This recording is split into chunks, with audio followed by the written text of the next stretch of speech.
Hello, good morning बच्चों। आज हम केमिस्ट्री ऑनलाइन वर्चुअल क्लासेस में केमिस्ट्री के पार्ट फर्स्ट की थर्ड यूनिट केमिकल काइनेटिक्स के अंतर्गत प्रथम कोटि की अभिक्रिया और उसके वेग को प्रभावित करने वाले मतलब उसके वेग स्थिरांक का व्यंजक बहुत इंपॉर्टेंट है। इस पे काफ़ी न्यूमेरिकल्स भी आते हैं, उसका अध्ययन करेंगे, तो इसे ध्यान से देखेंगे। जिस अभिक्रिया का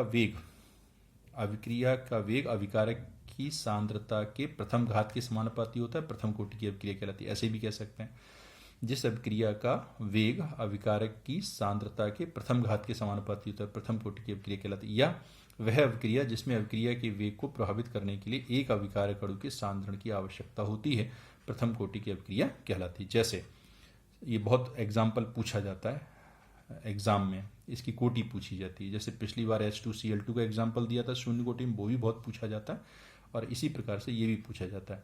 तो C12H22O11 प्लस H2O, यहाँ किसी भी अम्ल की उपस्थिति में ये ग्लूकोज और फ्रक्टोज में C6H12O6 C6H12O6 में कन्वर्ट हो रहा है।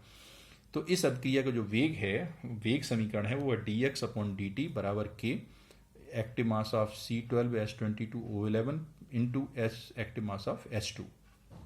तो जो अभिक्रिया का वेग है वो केवल इस अभिकारक अणु के सांद्रण पर निर्भर करता है, जल के सांद्रण पर निर्भर नहीं करता। तो 1+0 बराबर प्रथम ये कोटि हो गई 1, तो ये प्रथम कोटि की कहलाती है। अब क्यों होती है, कारण पूछ लेते हैं। तो उपरोक्त अभिक्रिया में जल की मात्रा अधिक होती है, उसके अधिक मात्रा होने के कारण उसके सांद्रण में कोई विशेष परिवर्तन नहीं होता। तो क्यों नहीं होता? क्योंकि ये दुर्बल विद्युत अपघट्ट है, 10⁷ अणु में से केवल एक ही अणु आयनित होता है। इसलिए इस अभिक्रिया का जो सांद्रण है वो केवल, या अभिक्रिया का जो वेग है वो केवल और केवल सुक्रोज के सांद्रण पर निर्भर करता है, जल के सांद्रण पर निर्भर नहीं करता। इसलिए ये प्रथम कोटि की अभिक्रिया है। यही आपको कारण उसमें एग्जाम में लिखना पड़ेगा। अन्य अभिक्रियाएं हैं जैसे CH3CO C2H5 प्लस H2O, तो CH3COOH C2H5OH बन रही है। तो इसमें जो वेग समीकरण है वो यहाँ पर भी देखो जल है तो जल की मात्रा क्या कर ली, शून्य कर ली, तो 1+0 इसकी भी कोटि बन रही। अब द्वितीय कोटि कौन सी होगी, तो CH3CO C2H5 प्लस NaOH। तो अब इसकी क्रिया कराएंगे तो CH3CONa प्लस C2H5OH।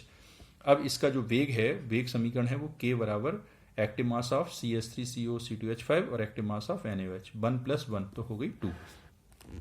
ये वह अभिक्रिया जिसमें अभिक्रिया के वेग को प्रभावित करने वाले के लिए दो अभिकारक सांद्रणों की आवश्यकता पड़ती है, दो अभिकारक अणुओं की सांद्रण की आवश्यकता पड़ती है, प्रथम द्वितीय कोटि की अभिक्रिया कहलाती है। अब एक जो मैं आपसे कह रहा था, एक व्यंजक जो बहुत इंपॉर्टेंट है, प्रथम कोटि की अभिक्रिया के लिए वेग स्थिरांक का व्यंजक के मान की गणना करना।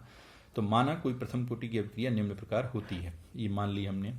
यहाँ ये भी मान लिया कि अभिकारक A, जो अभिकारक A है, इसके A मोल पर लीटर सांद्रण है। प्रारंभ में जो A का सांद्रण है वो स्मॉल a मोल पर लीटर है। कुछ समय पश्चात जब T समय बीत गया तो इसका A मोल पर लीटर में से X मोल पर लीटर प्रोडक्ट में कन्वर्ट हो गया। तो T समय बाद इसकी जो मात्रा बचेगी वो A-X बचेगी और इसकी X, जैसे इसको हमने दिखाया भी है। प्रारंभ में T बराबर 0 पर A की जो मात्रा ली गई A मोल पर लीटर ली गई और P उस समय शून्य था। जब T समय बीत गया तो इसकी X मात्रा P में कन्वर्ट हो गई, तो यहाँ A-X बची। यदि अभिक्रिया का वेग dx/dt हो तो द्रव्यमानुपाती क्रिया के नियम से क्या हो जाएगा, द्रव्यमानुपाती क्रिया के नियम से dx/dt समानुपाती T समय बाद अभिकारक के सांद्रण के। तो dx/dt बराबर समानुपाती A-X आएगा, क्योंकि T समय बाद सांद्रण तो A-X है। जब समानुपाती का निशान हटाएंगे तो एक कांस्टेंट ले आएंगे जिससे किब, तो इसे अभिक्रिया का वेग स्थिरांक भी कहते हैं। तो ये हो जाएगा dx। अब क्या किया हमने, dx/dt बराबर k A-X। अब यहाँ से मैथमेटिक्स शुरू हो जाती है, केमिस्ट्री यहाँ तक समाप्त। अब इसके बाद मैथमेटिक्स, तो क्या है कि इसको इसके नीचे ले जाएंगे, तो dx/A-X हो जाएगा k इंटू dt। कांस्टेंट एक तरफ और वेरिएबल एक तरफ। अब इसमें समाकलन मतलब इंटीग्रेशन करेंगे, तो dx बटे A-X और k इंटू dt। अब इनकी वैल्यू क्या है, कैसे याद करना है, तो ये जो इंटीग्रेशन होता है वो उस इंटीग्रेशन डिफरेंशिएशन का उल्टा होता है। तो डिफरेंशिएशन 1/x होता है ना, 1/x को log x लिखते हैं, और x की जगह क्या है, तो 1/x की जगह क्या होता है, log x। तो x की जगह पे क्या a माइनस एक्स है, तो a माइनस एक्स रख लिया, तो ये हो गया log a माइनस एक्स। फिर उसके बाद में 1/x इंटू डी एक्स का इंटीग्रेशन होता है log x, और x की वैल्यू रख दी।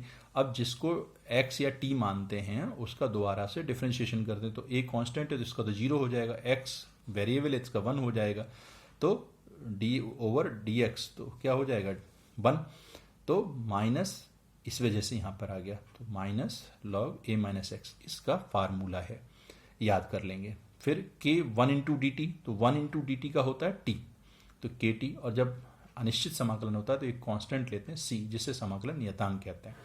तो इसका मान कैसे निकालेंगे, c का मान निकालना है, तो t बराबर 0 पर x बराबर क्या होगा 0, क्योंकि अभी आपने पिछले उसमें देखा है जब t 0 है तो x भी क्या है 0, तो यहाँ वैल्यू रख दी x 0, यहाँ t 0, तो ये 0 हो जाएगा, तो c बराबर आ गया log base E a, ln का मतलब तो log बेस ई a। ये वैल्यू हमने समीकरण 1 में पुट कर देनी है, तो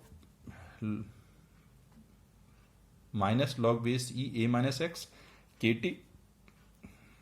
टी और c की value plus log base E a। अब दोनों log एक तरफ ले लीजिए, तो के टी को इस तरफ ही रहने दिया, इसको उधर ले गए, तो log base E minus log base E a minus x. अब log m minus log n होता है तो log m बटा n कर देते हैं, तो m बटा n log में, तो m ये है और बटे में n आ जाएगा, a upon a minus x. अब k को इधर, t को इधर भेज दिया, तो k बराबर हो गया 1/t log base e a upon a minus x.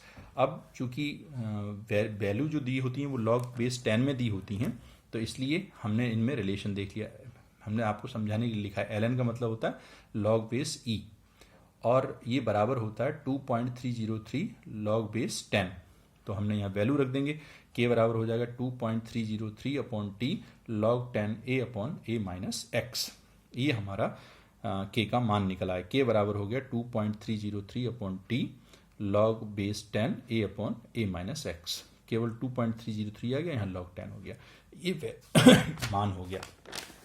अब एक अगला रिलेशन है कि वेग स्थिरांक तथा अर्ध आयु काल में समय, अर्ध आयु काल में संबंध, वेग स्थिरांक यानी k और अर्ध आयु काल मतलब t हाफ में संबंध देखना है।